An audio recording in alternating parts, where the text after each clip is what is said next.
Everyone, it's Michael Jaco with Unleashing Intuition Secrets, joined today by my son, Michelangelo. Michelangelo is basically an expert at doing research on Kurt Cobain and other music industry suicides or Just the murders. As music industry as a whole. Yeah. So so there's new information about Kurt Cobain. So tell us about what you got. I think it's interesting that this information about Kurt Cobain came out at the same time as Diddy's going to jail. It's kind of like the entire music industry is crashing. Well, the evil side of it, as many of your audience knows, because they are awake and aware. But just recently came out that a witness came forward, two witnesses came forward, and this guy who is a professional at researching murders, celebrity murders like OJ and another high profile one, he blew the door open and like came out with all the information about OJ Simpson. He like got it to a T, and he did that with Kurt Cobain's case. And it's just now coming out exactly what happened, and it's absolutely insane 30 years later that I've been screaming it at the top of my lungs. If you just look at it, it has the most red flags of any case ever. It was absolutely a cover up. It was not a suicide. It was a murder. Very good, very good. And yeah, we've talked about this before in the past, so this is very interesting. Maybe we can just briefly go over some of the things that you found as far as the weapon and some of the other things, and as far as like when he was killed relative to when they said he was killed. Let's talk about that. Yeah, this guy we'll show in a little bit. He basically, how do I say it, certified everything I had um, researched except for who the actual killers were. I could not figure that out. But I found like even more crazy stuff. Like, he was dead before the shotgun even. Um, I mean, it was all a staged act. The whole thing was staged, but he was basically hit in the back of the head from an argument in the kitchen, telling when he came back from rehab, he escaped from rehab and came back home, and he saw like a bunch of people just like basically getting high in his house, and he wanted to be left alone, and he let it go for like an hour, and then he came downstairs and told everyone to get out, even yelled at his best friend, who was like a using buddy as well, and he yelled directly at him. And when Kurt turned his back, the dude hit him in the back of the head with something. Then they hot shotted him with heroin multiple times. I I know from my own experience that there is a mark on his arm that was literally a stab puncture, like wasn't even in a vein. It was just straight up on his arm. I could tell it's bruising. It's called a muscle shot, and they were just so sloppy with everything. Even like what was it, in 2013 they released the crime scene photos of almost everything except for his head, and there was, including on the gun, they showed the gun 20 years later. On the gun there is blood rust, which doesn't form for like years or something like that, and it like specifically shows like where his hands were. And I'm drawing a blank right now, but it points to the fact that it was murder. And also, um, the way the autopsy was described for like his head, when you shoot yourself in the head, it's like a watermelon because of blood pressure. He was already dead. It actually didn't even puncture his skull. It wasn't like explosive because of blood pressure. It was just a leak. And that's a big one. That's actually 100% a tell. It's complete murder. It was just a setup, and the music industry and his friends, it was all from greed and control, and it's pretty damn sad. Yeah. So we're gonna have some of those videos. So we have one of the witnesses. So there's like 8 people there, and this one guy looks like he's had a pretty rough life. He's been abusing heroin pretty much for decades. He was there. He actually went into the room and saw Kurt Cobain. All of them did. It was all 8 of them. He's pretty much on his deathbed. It sounds like deathbed confession to me. He's really not looking so good. Karma's not been good to him, but he's doing his deathbed confession now. So he's telling everybody what's happening. So we'll play a little bit of him. Kind of hard to follow him, but you can go to the website where he has all this stuff. Now let's tie in Courtney Love. So a lot of people have thought over the years that Courtney Love was involved in it. Of course, she was not there. She has an alibi, but you have read that Courtney Love was CIA, and that she was probably his handler. That's my thoughts. What do you think about that? Yeah, it's super interesting how the CIA goes hand in hand with the music industry and Project Mockingbird. Mm-hmm. And her own father kind of dimed her out and said that when she was a teenager, she was picked up by the CIA. It's in his book. It's called Love Kills or something like that. Her own father's like, Courtney had Kurt killed, and he even found like AIDS on his toothpaste or something or like toothbrush. Like she was trying to kill her own dad. That's how like of a psychopath she is. But anyways, the CIA connection. She was picked up by a CIA handler as a teenager, and she like the first thing they did was they went to London when the punk rock era was like it was blooming and beginning, and she was giving LSD to all the musicians. That was like for some reason the CIA thing she was doing. Yep, mind control. Yep. And the ultra stuff. Yep. Yeah. So that CIA connection's huge because it involves like Diddy. Diddy's like obviously involved in all that stuff because of the sex trafficking, and we all know that the 3-letter agencies are deeply involved and tied in that. And we'll also talk about the record executive, which Diddy is one of the biggest. Like David Geffen. David Geffen is Kurt Cobain's record label, and we'll touch upon that too. Yeah, I mean, we were listening to Guns N' Roses earlier, and the sound is just like super crisp. They did a remake of a Nazareth tune, and I remember as a teenager, and this is such a great album. But they did one of the songs, and it's like perfect. And I was commenting on it, and you talked about how David Geffen, basically, they spared no expense, and when they decided to, focus on somebody, they made them go to the top, which they did with Guns N' Roses, and which they did with Kurt Cobain. Yep, exactly. They did that with Nirvana. David Geffen also was involved with John Lennon as a solo project as well, and he died in a crazy way too. Wow. And so the Geffen connection, you talk about how he's satanic and stuff. What have you found out about that?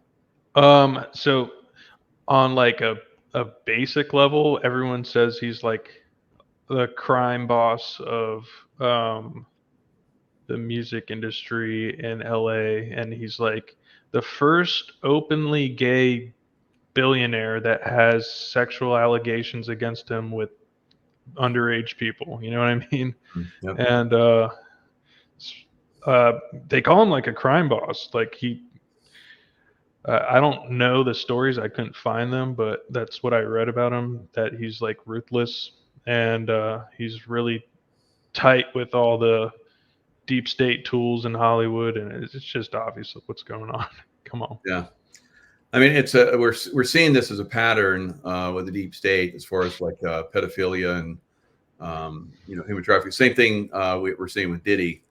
It's branches out in all areas. So all these people involve other people on purpose, and it's a lot of them are connected with the CIA. And like we're talking about, CIA is basically running the music industry, Hollywood, the political class. It's definitely an organization that at some point probably needs to go away. So let's talk about Courtney Love. So Courtney Love, obviously, I don't say obviously, but I mean we can put the pieces together, the puzzle, and she points to being a handler for Kurt Cobain. How did she come into his life? It's kind of interesting. I gotta touch upon one of her first boyfriends was also a musician, huge in Portland, Oregon, and in her diaries, and her father said that he's gone through her diaries, and it was her plan to kill a rock star and make it and turn him into a god. And if that's not telling, I don't know what is. And she literally lit her first boyfriend's room on fire to try to kill him. Is that the Smashing Pumpkins guy, or? No, that's like way before.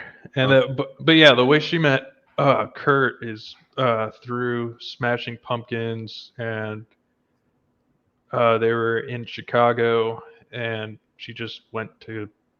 She was basically looking for like who was going to be the biggest star and suck all the life force out of them, basically. Yeah, so I guess when they were in Rome, there was. It sounds like there might have been an attempt on his life. Tell us a little bit about that. Yeah, and in Rome, it was like a month before his murder. Um, he overdosed on champagne and rohypnol, which was uh, super hard to do. Um, I mean, it was basically the reason why it was hard is because you had to open each individual tablet, and he said it was not an attempt of suicide. People, the media spun it in that way, that it was like a suicide attempt and he's crazy and unhinged, and it kind of painted a picture or led him down that path to like get murdered. It's like setting the scene, you know what I mean? Mm-hmm. But yeah, he what I think happened. I'll tell you what they say happened, and then I'll tell you what I think happened. They say that he took hundreds individually, little blister packs, and drank a bunch of champagne, and he took them all, um, which is just insane. But Rohypnol, which is roofies, it's the date rape drug, is dissolvable in champagne. So that's what he had in his system. Courtney used to have that on her because back then you could get it from the pharmacy in England or just over the counter. She used to just have that on. So he probably did, do a couple, and then she was probably this. What I think he probably did a couple, and then they're drinking So champagne. why would you take those? It's a date rape drug. It's like make you pass out so you can sleep or something. Or what? Why would you take that? Yeah, it's very similar to Xanax. And at the time, he was burnt out, overworked, and kept trying to quit heroin. So he's in withdrawal. Apparently, I've read some things about him on that tour where he kept starting and stopping using heroin. And at the time when he went to the hospital, he had no heroin in his system. So that means that he was withdrawing. And the guy that we're going to show later said that Kurt said he was talked to him personally and said he was withdrawing. So he's probably just trying to not feel the pain and try to get some sleep eventually. Hmm. And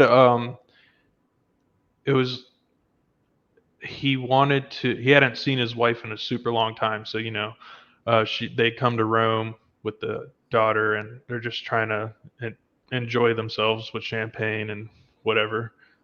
He's a rock star and did drugs. So she pushed so many drugs onto him, but he also did them himself. So it was like, Sure. so he's definitely handling him, like slipping stuff into his drinks and getting him more fucked up than he needs to be. Sorry. Yep. Wow, that's crazy. So, you want to play a little bit of the video that one guy that basically did the research? Yeah, let's do it. Right.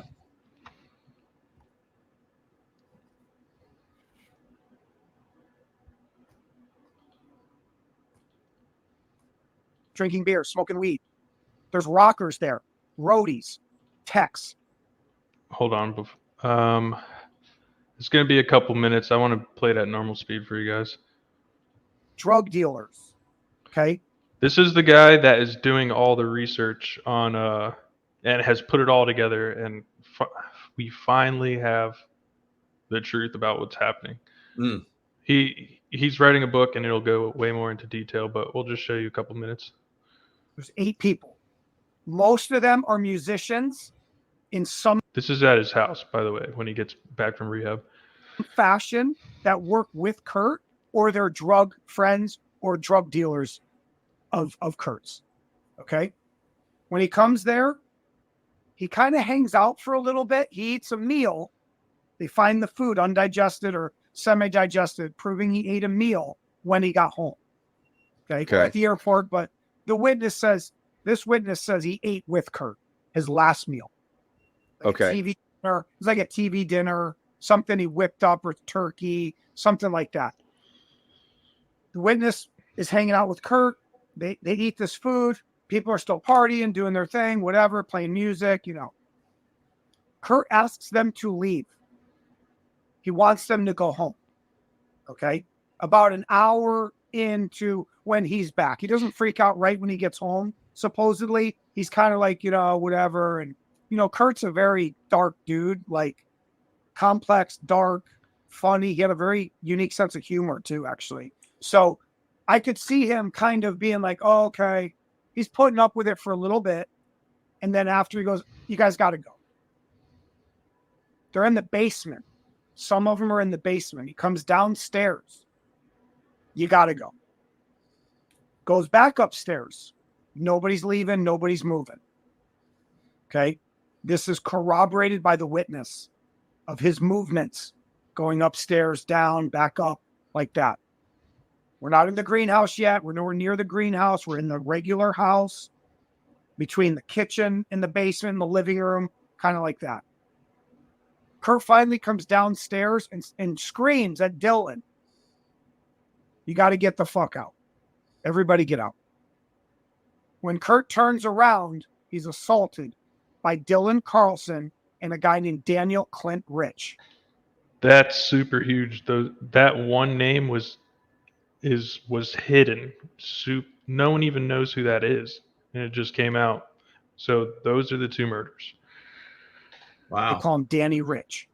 Danny Rich. Okay. He's assaulted there, and there are multiple people watching this, and 2 of them are women in the basement. Okay. They begin to hotshot him with Heroin. that is already preloaded, meaning this is premeditated. I'm not saying they were trying to kill him with 8 people there. Maybe they saw the opportunity, like this is it. I think they wanted to wait till everybody left, but it just didn't happen that way. They didn't leave.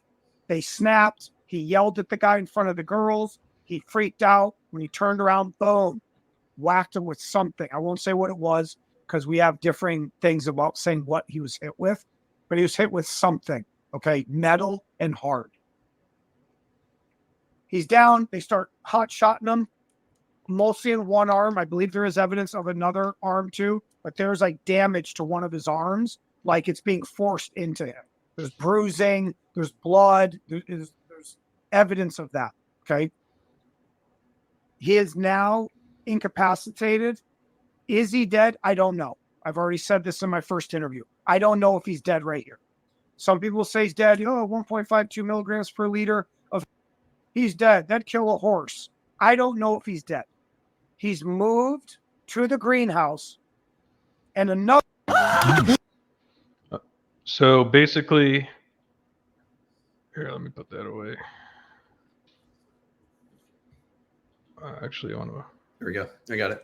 All right. So basically, what that is who is that to begin with? Who is which one? The person doing the interview and the guy being interviewed. Oh, the guy doing the interview is just a true crime host. He did like a bunch of time in prison, and he just podcasts about stuff like that. And actually, he's got a lot of great guests coming on talking about like really important stuff. What's his name? So people can find him on the YouTube. Yeah, let me bring it up. I don't even know his name. And then the guy that actually is being interviewed, what's his name? His name is Matthew Cox, and I don't know. I don't know his name. The other guy. So Matthew Cox is the guy that's being interviewed, and I guess he talked about. I listened to it with you. He talked about how he had basically broken the case on Natalie Wood, Simpson, and Kurt Cobain. And whenever he does this, the press comes after him, big time, of course, and tries to shut him down. But he doesn't care. He keeps revealing. So he's coming out with a book soon. So that's going to be amazing. So he does the research. He's like the Sherlock Holmes of current time. He knows how to like go in and find stuff out. The way he goes at stuff is very, very amazing. So what else did he go into? The date. So he was killed on the 2nd, and they kept him in that room and they partied for like 3 days, and then they reported it or something, right? Close. So yeah, he was killed on the 2nd, and they hired Courtney Love hired a private investigator basically to look for him, and they didn't find him until April the 8th, and so he was there for a whole week. And in this video, they say they keep going back and looking at him and keep messing with trying to set it up. But one thing I wanted to bring up, I can play a little bit more in a second, but Good. He said that, I don't know if he's dead, 1.52 milliliters. And so I did my own research, and it was like in 2001 or either 2003, there was 2 journalists that also believe that Kurt Cobain was murdered, and I read a book about that. And there's only so many cases with that amount of heroin in someone's bloodstream, and every single time that they found someone overdosed from that or even close to that amount, the needle was still in their arm, which means they didn't even have a chance. They just died right on the spot. Every single one. Or the tourniquet was still tied. So they literally, as soon as they pushed and it went in, they were all dead, and they all had the needle still in their arm, which means instant death overdose. So he was 99% dead before they shot him. Right. In my opinion, and a lot of people's opinion. Yeah. So we've talked before, and we pointed out, we looked at it again. As far as like the shotgun that was used, physically, there's no way that it could have happened the way it did. The shotgun shell was on the wrong side. Just on it, he couldn't have physically done it. And this guy talks about that to a certain extent too. He could have done it if he like smashed his teeth out, and then he could have made it happen. But that didn't happen. So he was obviously, shot. They hit him in the back of the head, knocked him out. Hot shot. No fingerprints on the gun. No fingerprints on the gun. Just so many things. And the police obviously, at somehow, some way, must have been on this. Yeah. Yeah, it must have been involved. Must have been paid off. They had dirt on them, so they had them lie. These are bad cops. Yeah, it goes deep. Like the police chief, he eventually got fired for corruption. That the chief that was in control at that time. Hmm. And the coroner, the person who did the autopsy on Kurt Cobain, was an ex-boyfriend of Courtney Love's. Wow. So there's just an entire deep, messed up conspiracy about the whole thing. They called it a suicide by the end of the day, which cops should never, people that investigating a death should never like just do it like that. Right. But everything you look at in this case just screams murder. And like, I mean, even if it is a suicide, normally detectives will investigate and make sure, and they did like nothing. They just were like, yep, there's a junkie and suicidal, and he killed himself. And then when people came in and said, well, this makes no sense, why was the gun 180? It's like, well, that's what happens when you shoot the gun and it like flips around. It's like, no, it doesn't. It's like they're just making shit up to make it fit, and people are like, okay. It's like, what the heck? Yeah. And the heroin was, so like it was like far away from him, so they have him doing the dope, like I said, which would have killed him instantly, but they have him doing it, untying the tourniquet, rolling down his sleeves, cleaning out the needles for some reason, and then putting it away, standing up, putting it away, walking back, grabbing his gun, and then shooting himself. Within that time, you would have been at the very least, you would have been like comatose or so high you couldn't even do anything. Right. So that's pretty cool. I was just looking at the numbers of people watching. It was just for a little bit. It was like 11-11.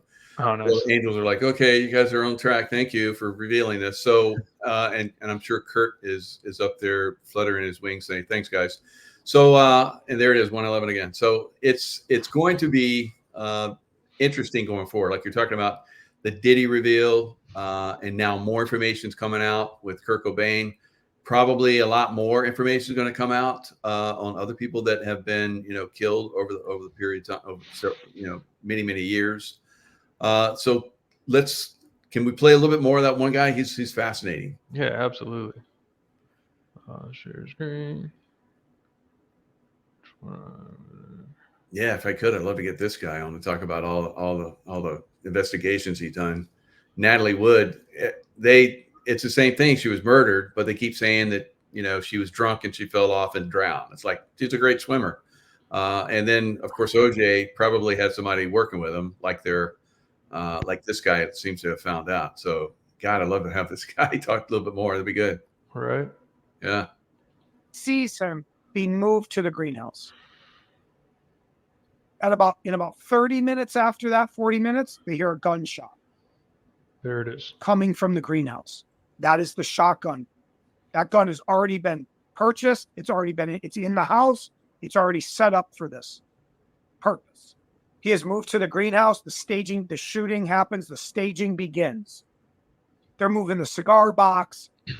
They have some shells already. They're going to go purchase more shells in the morning to get a receipt. It's crazy. I don't want to get too much into it. They're staging it. There's the Barks root beer can they put there. There's cigarette butts in the room. The needles have caps on them in a cigar. There's 2 different types of cigarettes in the room too, by the way. So it's like, and it was never the brand that Kurt smoked. Huh. Just little things. Like, I know like so much about this case. Like, I could go on for days. Box. They're staging it. They're laying them down. They've got the shell on the wrong side of the ejection chamber. Okay. They've got the way his gun is sitting on him. It's upside down. So the shell's supposed to be on the correct side, Kurt's right side. It's actually on his left. The police make up a story and say that when he pulled the trigger, the gun flipped 180. None of that makes any sense. And they said that. Okay. And there were other cops who said, that's insane. Literally at the time, in real time. So the staging is happening. It's late at night. These people are smacked out. These people are on high as hell on drugs. They're probably up for days. It's like 4 a.m. right now when that's happening. It's partially staged. The next day, sun comes up. They send out someone, I believe it's Callie DeWitt. Mm-hmm. He goes out to buy shells. He pretends to be Kurt Cobain. He's picked up by a cab driver. Cab driver cannot ID him as Kurt Cobain. Says he kind of looked like somebody out of place in this rich neighborhood. That most likely is Michael Callie DeWitt. He had long hair, dyed hair. I don't know if he had a hat on. He's somehow pretending to sort of be either Kurt or somebody like a friend of his, whatever, right? A rocker. He goes out to buy more shells to get a receipt. And then they place that bag with the receipt by Kurt's foot. So what I'm getting at is the staging is not completed until about noon, 1 p.m. on April 2nd. At that point, everyone is still at the house.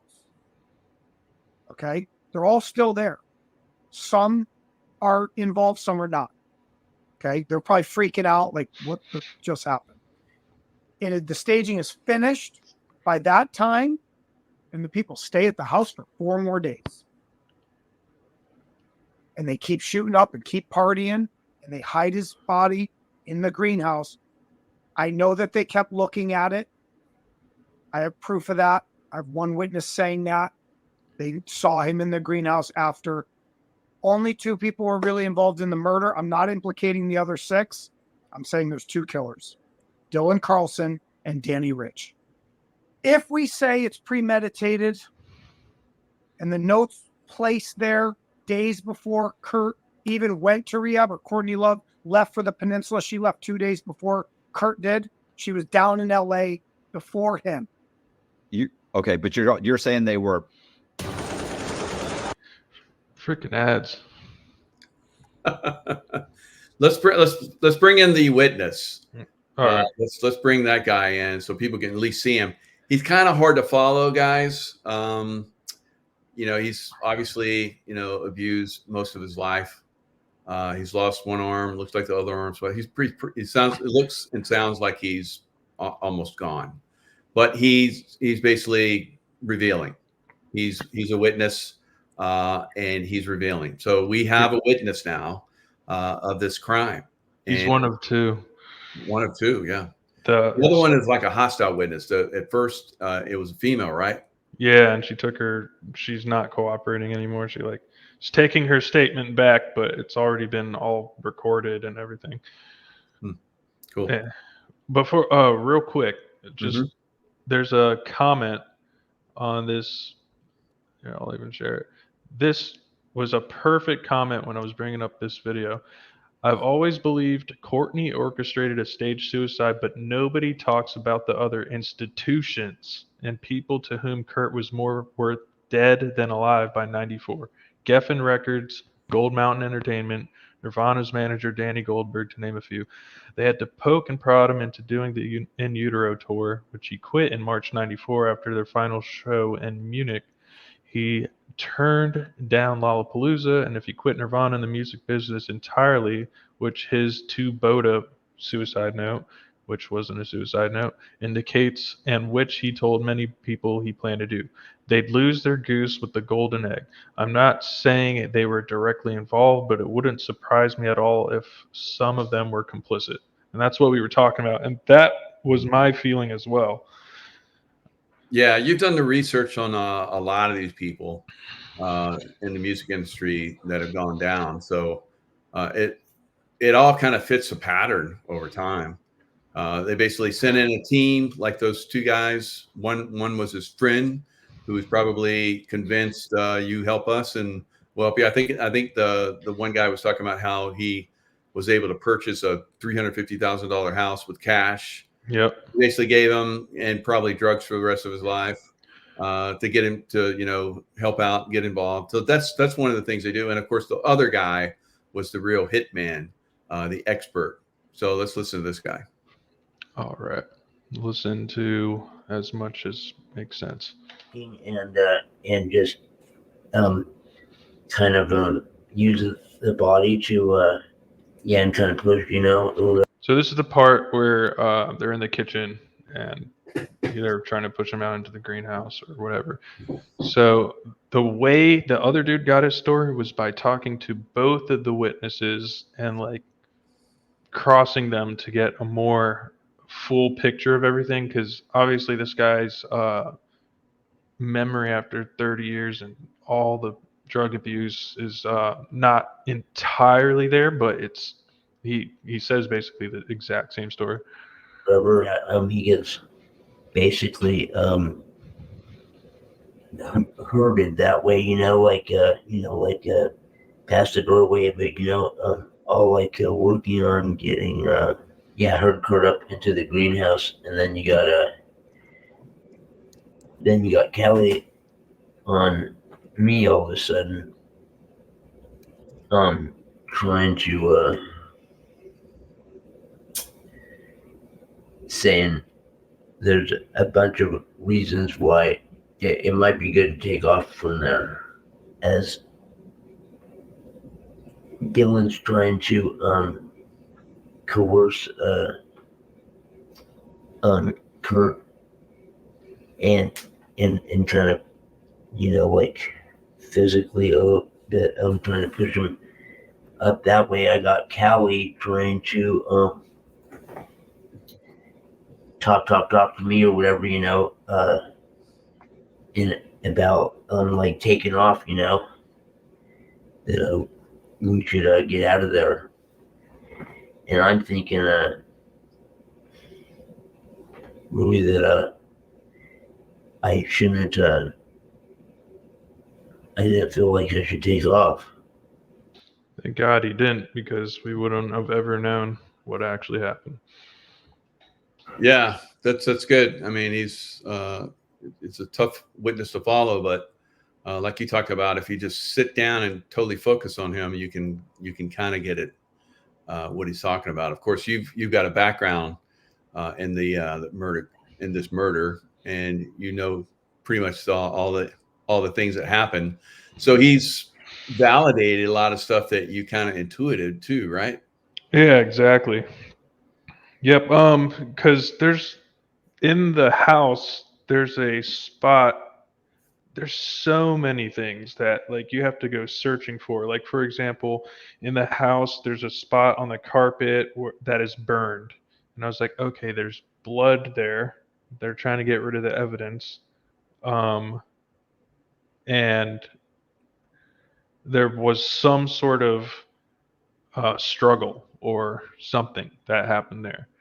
And I was like, okay, they probably messed Kurt up, and that was my thoughts. And also, with the hot shot, I can't remember exactly where it was from. I tried to look it up before the show. I remember specifically there was like someone who said the house reeked of death. There was a feeling of death in the air.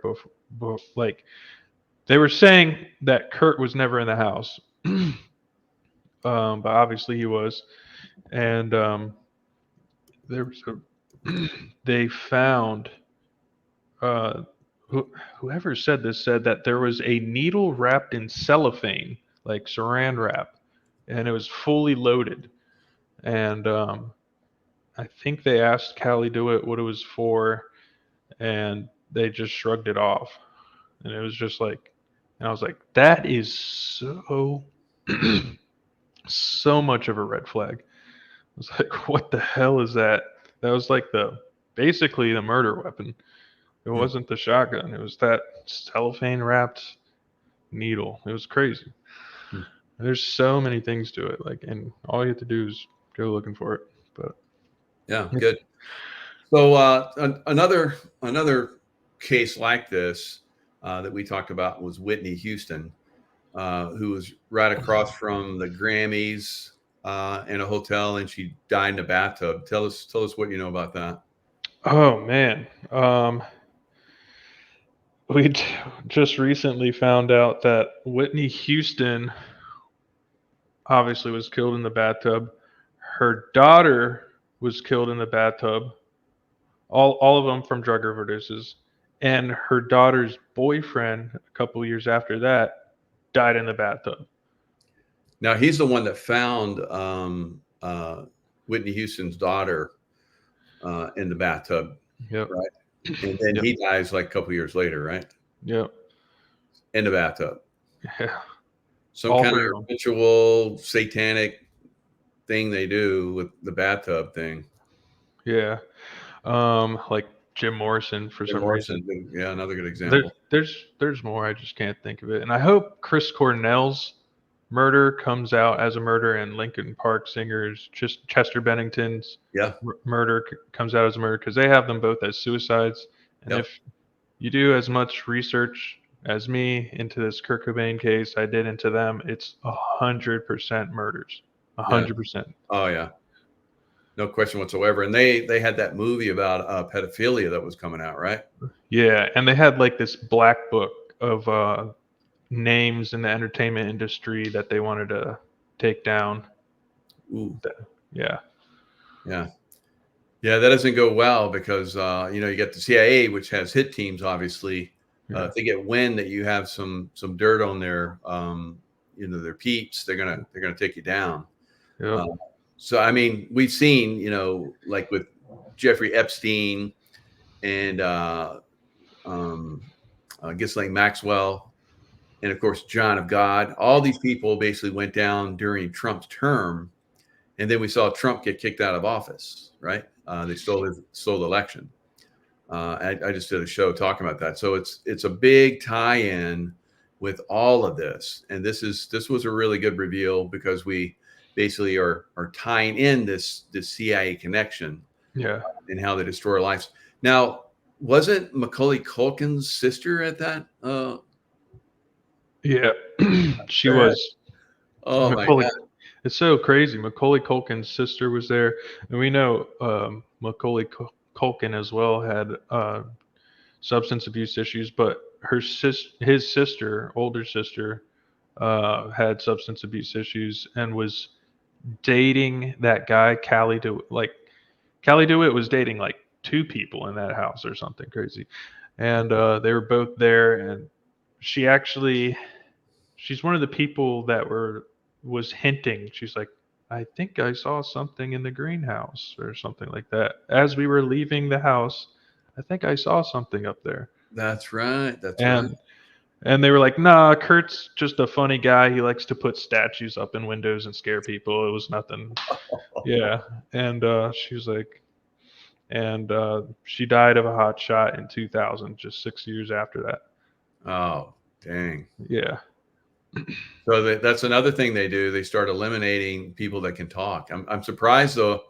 The one guy survived. It sounds like maybe they thought they were getting rid of him, but he stayed alive. So it's like lost an arm, and his brain is fried, and his body's on his very last legs. But he survived to tell us, and I love that. That's pretty cool how the universe works that way. So any other points you want to bring up? Besides, I mean, we touched upon how it was like CIA is involved with the music industry, Mm-hmm. and yeah, that's one of the things we wanted to hit on. So that's good. Yeah. I don't know. I mean, you get rid of the CIA, and a lot of things correct themselves. One of them will be stars that die unexpectedly, like Prince and Amy Winehouse. I think both of those were probably murders. What were your thoughts on that? I know Michael Jackson's probably. My feeling is he was murdered. God, the amount of drugs they were giving him is just absolutely insane, and that was on a daily basis. I can't even fathom how he even was standing. But yeah, he was trying to break free from that system and get his masters from Sony. And Sony's, you just got to know that all these music industry, the higher ups are super corrupt. It's like a giant club, and the CIA is like their not their bodyguards, but like their muscle, and their mind control. I mean, it's just all goes hand in hand. They're all just working together. It's just to control and just have. It's not even greed; it's avarice. What these record label people have going on. People, Yeah. if you can't even call them that, they're like demons. Yeah, absolutely.